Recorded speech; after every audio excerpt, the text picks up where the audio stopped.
Bon, je vais commencer par ici, en fait, c'est la section tempo. Donc l'idée, c'est qu'effectivement, votre morceau va avoir une cadence, un rythme, il va être rapide, il va être lent. C'est ici que ça va se passer. C'est avec ça qu'on va le régler. Donc le tab tempo, vous tapez dessus et ça donne un tempo. Ou alors, vous bougez directement ces paramètres ici. Ou alors je devrais faire CTRL Z, parce que là, je vais me mettre en écran session. Ce sera plus simple. Vous voyez que ça marche aussi sur l'audio. Je vous expliquerai pourquoi tout à l'heure. C'est une des spécificités de live. Que même les fichiers audio sont accélérés, ralentis. C'est ça qui est très pratique. Alors là, on les entend pas se lire, voilà.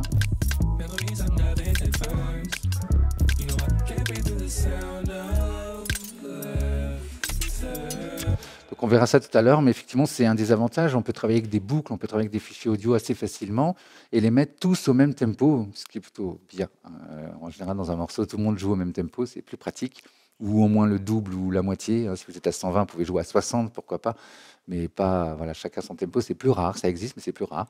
Donc effectivement, c'est ça qui va nous permettre effectivement de rajouter des éléments audio, MIDI, de tout mélanger et de tout mettre dans notre composition sans être gêné, voire on change le tempo et tout suit. Donc ici, le tempo, ça sert à rien. C'est pour quand on est sur scène. Enfin, ça sert pas à rien. Ça sert à rien quand on est débutant. C'est quand on est sur scène. La signature rythmique, c'est assez simple. C'est comment on va compter.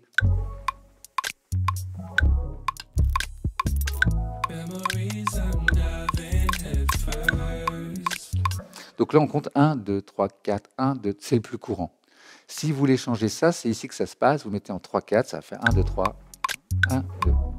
Bon, voilà. Quand on est débutant, franchement, n'allez pas trop commencer par faire du 4-4, à moins que vous soyez vraiment musicien et que vous avez l'habitude de tout ça. Mais si vous débutez la musique avec live et que vous n'avez pas fait d'instrument avant, pas des instruments avant de débuter sur live, ne partez pas dans des signatures rythmiques compliquées, restez en 4-4, ça va être plus simple.